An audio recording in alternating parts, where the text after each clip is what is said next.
বাঙালি জাতির আগে মুসলিম জাতিসত্তা, মুসলিম জাতিসত্তা মানবেন না।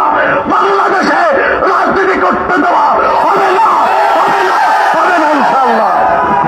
আমি উপস্থিত এই পর্যায়ে বক্তব্য নিয়ে আসছেন হেফাজত ইসলাম বাংলাদেশের কেন্দ্রীয় নেতা মুফতি ফখরুল ইসলাম।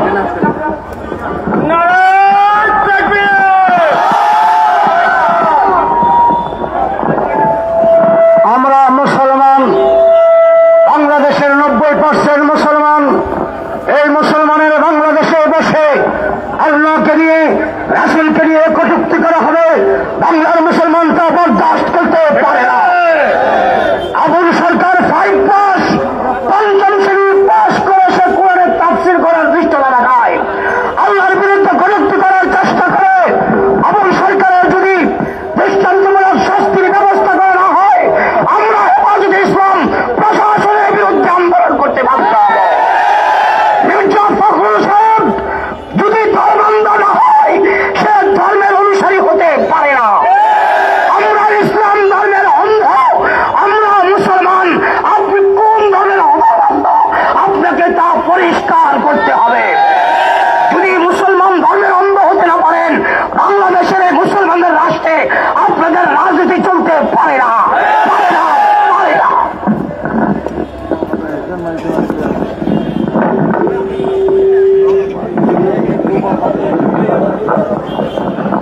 সম্মানিত উপস্থিতি, এই পর্যায়ে বক্তব্য রাখবেন হেফাজত ইসলাম বাংলাদেশের কেন্দ্রীয় নেতা মাওলানা মুজিবুর রহমান হামিদি।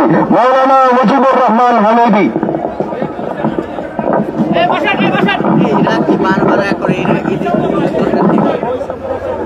বিসমিল্লাহির রহমানির রহিম। সংগ্রামী জনতা, আবুল সরকার যে বক্তব্য দিয়েছে, এই বক্তব্যের পরে কেউ আর মুসলমান থাকতে পারে না। যারা তার বক্তব্যকে সমর্থন করেছে, তারা আবুলের মতো ইসলাম বিদ্বেষী। অতএব আবুলকে বিচার করতে হবে, ফাঁসি কাস্তে ঝুলাতে হবে। সংগ্রামী তৌহিদি জনতা, বাউল সম্প্রদায় তারা যেখানে যা সেখানে নাচ গান করে থাকে, সেখানের মধ্যে মাদকের আড্ডা হয়ে থাকে, সেখানের মধ্যে জিনাত ব্যভিচার চলতে থাকে। আমরা আজকের এই সমাবেশ থেকে বাউলদের ইসলাম বিদ্বেষী সকল কার্যক্রম নিষিদ্ধ করার দাবি জানাচ্ছি। সংগ্রামী উপস্থিতি, এই পর্যায়ে গুরুত্বপূর্ণ বক্তব্য নিয়ে আসছেন হেফাজত ইসলাম বাংলাদেশের সংগ্রামী যুগ্ম মহাসচিব মাওলানা আজিজুল হক ইসলামাবাদী। মাওলানা আজিজুল হক ইসলামাবাদী।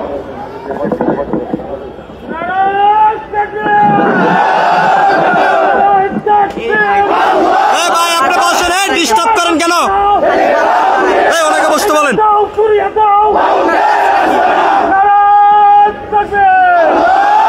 আসসালামু আলাইকুম ওয়া রাহমাতুল্লাহি ওয়া বারাকাতুহু।